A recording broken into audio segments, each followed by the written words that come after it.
बांधे हो जो जवान लड़के सोचते हो कि मैं सही नहीं बोल रहा हूं। आजादी का ये जो 75वां साल लिख रहा है ना अमृत महोत्सव, इसमें बता रहा हूं गांधी का कलेजा नापा नहीं जाता, महसूस किया जाता है कि गांधी का कलेजा कैसे होता है। हाय हाय क्या कहने। आप बताते हैं कि गांधी कौन है?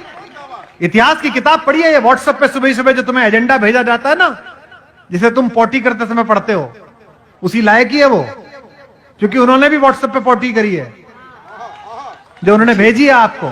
अच्छी बात है। 1932 में पत्रकार लिखे और इस बात को फेसबुक पे लिखना, मैं फर्जी राष्ट्रवादी नहीं हूं कि आपको कोई झूठ बोल के चला जाऊं। 1932 में गोलमेज सम्मेलन में गए थे बापू, सुनो कुणाल, और इंग्लैंड के महाराज ने उनसे मिलने की मंशा जाहिर की। चर्चिल कहता था अधनंगा फकीर है, हर अहंकारी ऐसा ही कहता है सत्य को।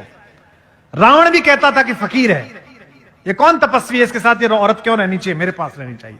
चर्चिल भी कहता था अधनंगा फकीर है। तो राजा ने कहा कि बुलाओ मिलने के लिए गांधी को।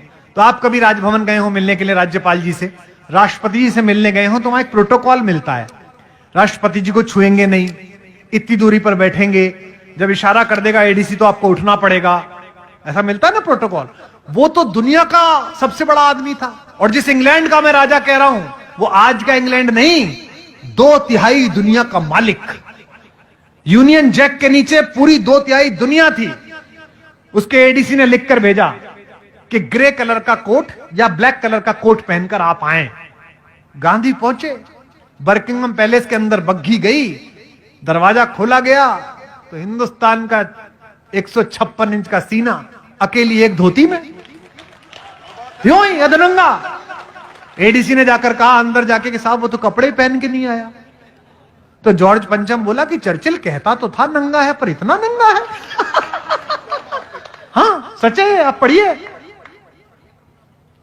गांधी से मिले कि ना मिले, एडीसी ने पूछा सर बुलाऊं का वापस भेज दूं।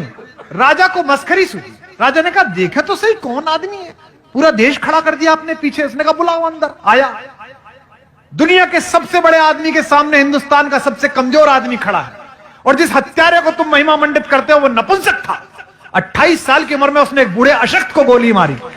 मर्द का बच्चा था तो किसी अंग्रेज में गोली मारता। हाय हाय हाय। मर्द का बच्चा था तो मारता किसी ऐसे आदमी को गोली। राम नाम जपते हुए एक बूढ़े को गोली मारकर आप उसे क्रांतिकारी बता रहे हैं। क्या बात। मैं जो टिप्पणी पढ़ रहा हूं सुने का, बैठिए आप विराजिए। मैं बहुत बहुत आपका आभार व्यक्त करता हूं, बहुत धन्यवाद। ये मैं इसे आपका प्रेम समझ के लगा लेता हूं। और राजा ने पूछा मुस्कुराते हुए गांधी से, एक धोती में गांधी खड़ा है, ब्लैक एंड व्हाइट में, सोच के देखना वो दृश्य है। आज ये जरा जरा सी बात पर अमेरिका के सामने घिग्गी बांधने वाले, चीन के सामने घुटने टेक देने वाले, जरा जरा सी घुड़की पे बिल में अंदर घुस जाने वाले नेतृत्वों से पूछना चाहता हूं, चाहे इनकी सरकार का हो चाहे उनकी सरकार का हो। 1932 में गांधी खड़ा है इंग्लैंड में राजा के महल में अकेला।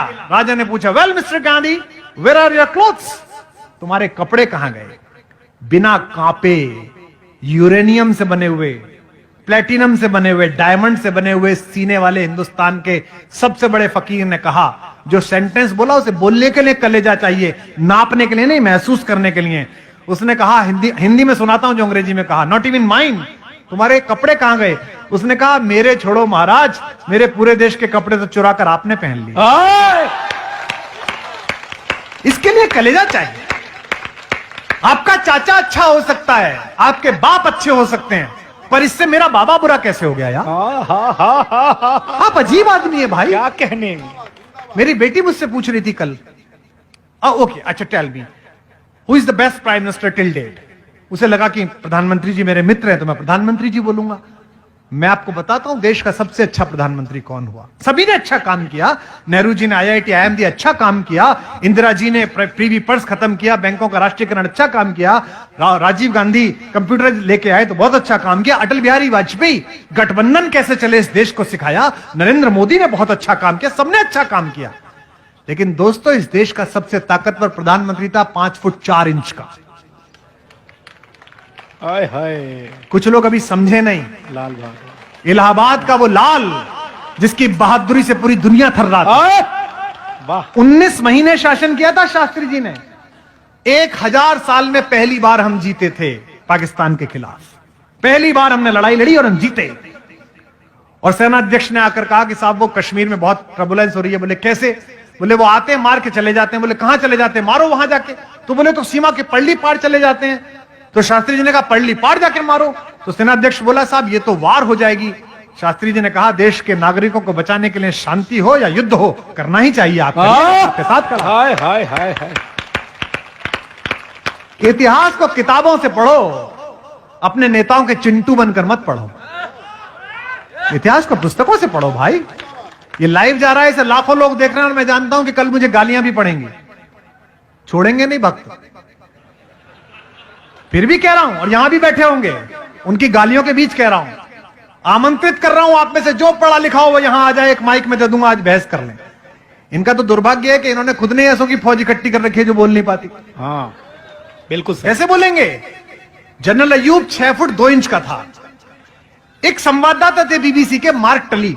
कितने लोगों को नाम याद है उनका? पुराने लोगों को। हाय हाय हाय। बीबीसी में मार्क टली थे, पुराने लोगों को याद होगा।